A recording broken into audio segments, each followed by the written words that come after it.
you as a result of our audit reasonable assurance that the financial statements presented and prepared by your management team are free of any material misstatements.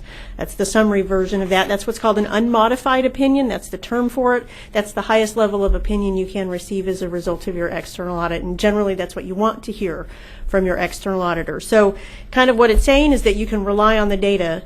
You and other users of the financial statements can rely on the data as being materially correct that your management team is presenting and providing to you. In conjunction with that part of our audit, that takes by far the most of our time going through that comprehensive annual financial report in terms of our audit process. But there are other pieces of our audit that I also need to report on. In addition to the financial audit, we do kind of a companion audit, if you will, for compliance purposes. Any entity such as Sedgwick County that spends more than $750,000 a year in federal grant dollars, and you're well over that threshold, are required to have a compliance audit called a single audit. And you will have a separate report that's not in the comprehensive financial report. That is a separate document that we issue. And it is a compliance review where we are auditing the county's compliance with the federal program requirements and use of those expenditures that you receive federal awards, federal grant dollars for.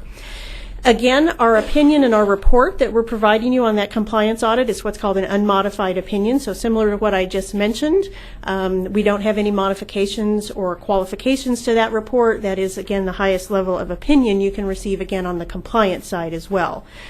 With that, though, we do occasionally have matters that we identified during the course of the compliance audit that are compliance deficiencies where we provide recommendations to the county on how they can improve in terms of the management of those financial dollars. I wanted to touch on those very briefly. We looked at 3 federal programs this year, and for your reference, those are listed on page 6 of that single audit report. That included the section, what's called the Section 8 housing program, the aging cluster, which is a cluster of aging programs that are kind of combined together, and then something that's called the Formula Grants for Rural Areas. That is a transportation program, just to give you a summary. So that is what we tested this year. Out of testing for those 3 programs, we did have some findings in one of those areas, and that relates to Section 8.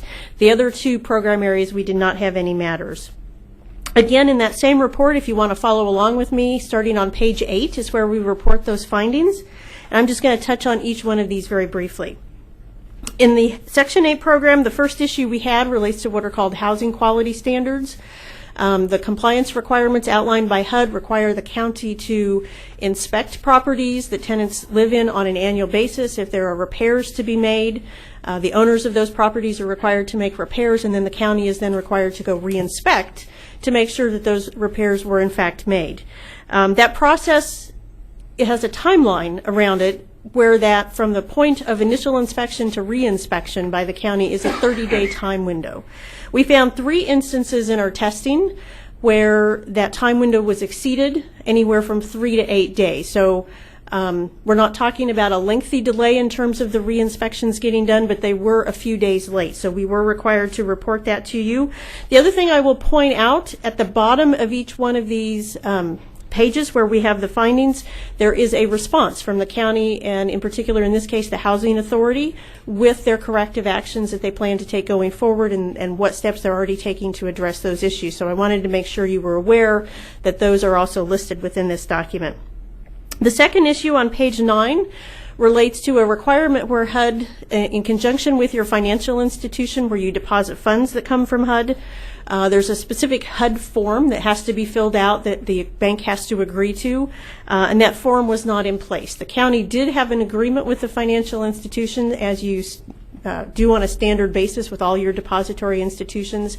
It's just that this one particular HUD form was not completed, and that I am aware is in fact already being corrected. And then the last item relates to utility allowances. Individuals who participate in this program, in addition to having some of their rent subsidized, also get some utilities paid for.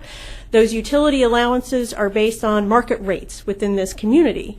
What are standard water, sewer, natural gas rates, that sort of thing for this particular community. And the county is required to do an assessment of those rates on an annual basis to ensure that you're paying fair market rates for those utilities. That annual study was conducted. We were able to determine that. The supporting documentation for the conclusions that came out of that study was not thorough and complete. And so our issue that we identified was ensuring that that documentation supporting that annual study be retained and on file to support the conclusions that come out of that annual study. So those were the three matters that came out of the compliance part of our audit. The third report to you that I wanted to touch on, there is a separate letter that kind of encompasses the entirety of our audit that's addressed to the Board of County Commissioners. It is sometimes we refer to it as our management letter or a letter to those charged with governance. On the front page, you'll see it has a heading that says required communications. What this letter outlines is a variety of communications that under our audit standards that we are required to follow, we are therefore required to communicate certain things to you. I'm going to touch on a couple highlights, and if you have questions on something that I don't specifically touch on, you can ask those. So in summary version, this talks about the standards that we follow. It gives you a summary so you know what standards we're following. It does touch on if there were any new accounting standards adopted by the county during the year. We kind of talk about those a little bit and the impact they had. I'm not going to repeat that because Chris already went through that discussion with you on the change related to capers, and that new accounting standard Chris already touched on, but we touch on it in our letter as well. The letter also talks about some of the estimates within the financial statements. Not every number that's in that comprehensive financial report is tied to a hard and fast number. Sometimes things have to be estimated. And so what we provide you in this letter is kind of just a very high-level summary of here's our understanding of the process the county goes through to develop those estimates, and then the process we go through to evaluate the reasonableness of the assumptions or any data that's being used upon which those estimates are based. For each one of those, without getting into the detail of each one, I guess I would tell you that the outcome is our conclusion was that the county's process and data and assumptions were reasonable, and therefore the development of those estimates was based on reasonable information. We also talk in here about any audit adjustments, things that we corrected during the course of the audit, and it is very common in any audit we work on where there's usually a small handful of things that we work on and identify during the course of the audit. For example, the capers adjustment, again, that Chris referred to, because that was new this year, we did work with the management team in making sure that those corrections were made correctly to implement that new accounting standard. And then lastly, but certainly not least, it kind of gets tacked on to the end of this letter, but we always are required to let you know if we had any disagreements or difficulties during the conduct of the audit. And the answer to both of those was no. We had no difficulties, no disagreements with management. As we have experienced in the past, the finance team, as Chris already introduced, was very ready for our audit, prepared for us, receptive to answering our questions, getting the information we needed. And the other thing I would point out is in addition to the finance team that Chris mentioned, we touch a number of departments here at the county, not just in the finance area. We go to the treasurer's office, we touch the clerk's office, the appraiser's office, the offices and departments that handle grants. So we're visiting with any number of people within the county outside of the finance area as well. And same thing we experience everywhere we go, full cooperation and great assistance during the course of the audit process. All right. It sounds like you've hit the end of the presentation. I have, yes. So I would welcome any questions that you might have on either the financial audit, compliance audit, or other aspects of what we do. Commissioners, do you have any questions for Ms. Hammond? I would move that we receive and file. Second. I have a motion and a second. My only comment is I think Chris's presentation was much more interesting, and that's a good thing, right? That is a good thing.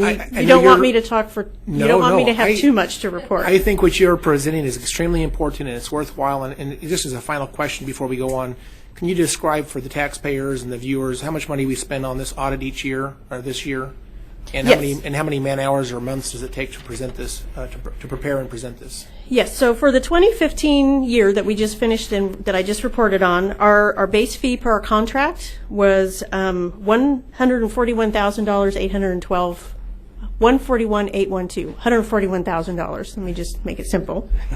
We went back and looked, and we spent approximately 1,200 hours on this year's audit. I actually looked over the last 5 years. That has averaged between 1,200 and 1,300 hours a year, so that's pretty consistent in terms of in terms of total hours that we are spending on an annual basis.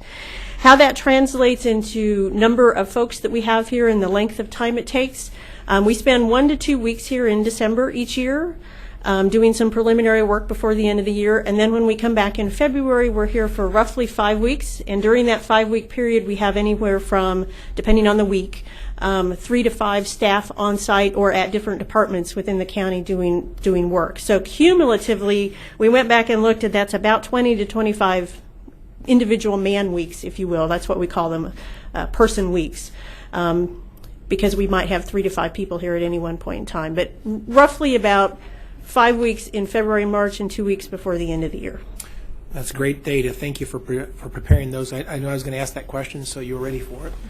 And again, I think this is it's great that there's not really a lot of substance in terms of findings, and I think the findings you presented, although they are certainly things we need to fix, and I consider them to be fairly minor in nature overall. I'm glad we already have corrections in place for most of that, if not all of it already. So anyway, I'm grateful for the fact that Sedgwick County, again, is doing a great job as proven by the audit.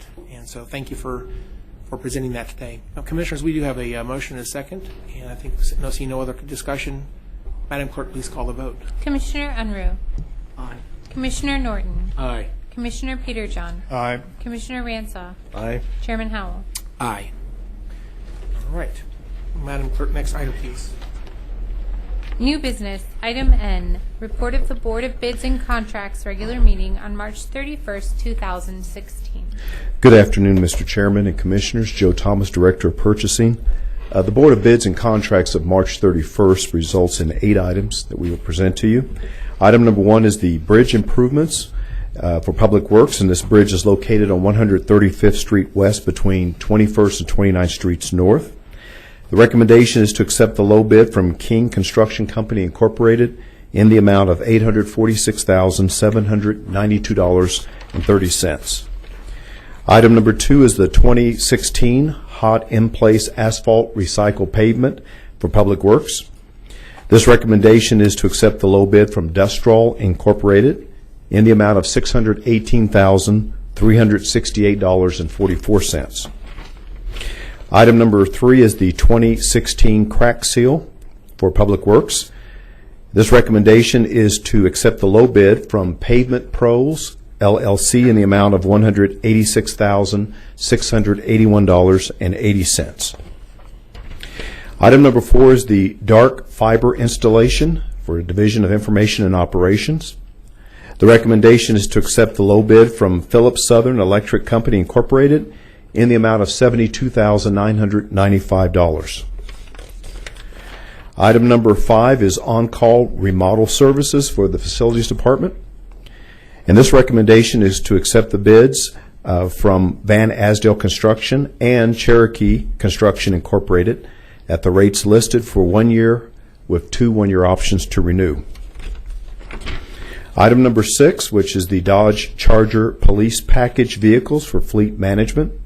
This recommendation is to accept the low bid from Landmark Dodge in the amount of $191,981. Item number 7, ammunition for the Sheriff's Office. The recommendation is to accept the overall low bids from Arms Corps Cartridge Incorporated and Accuracy Incorporated, doing business as Ultramax Ammunition, and establish contract pricing for 2 years at the rates listed above. And item number 8 is the electronic monitoring service for the Department of Corrections.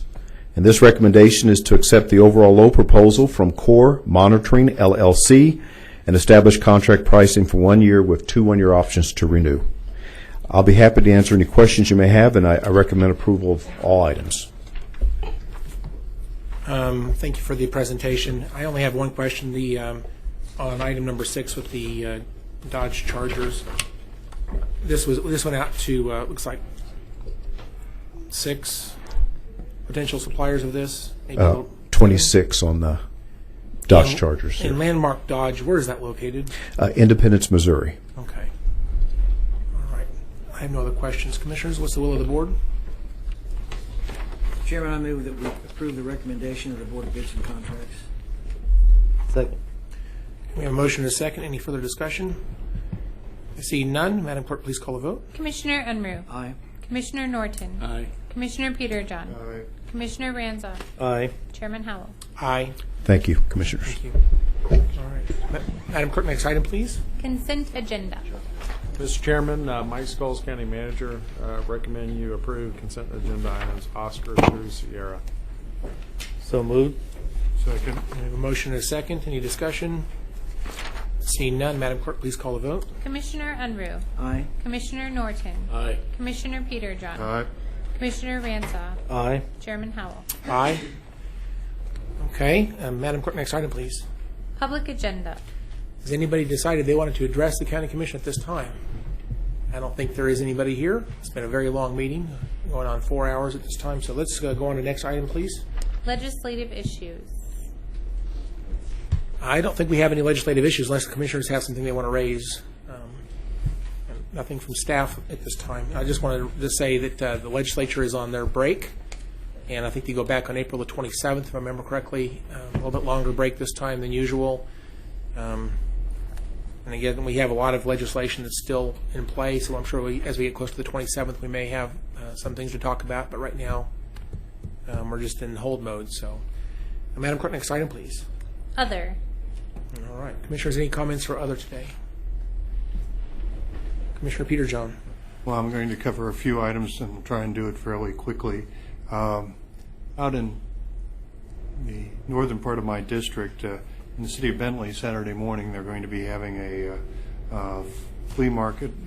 farmer's market at 7 a.m. on Saturday, April 9th.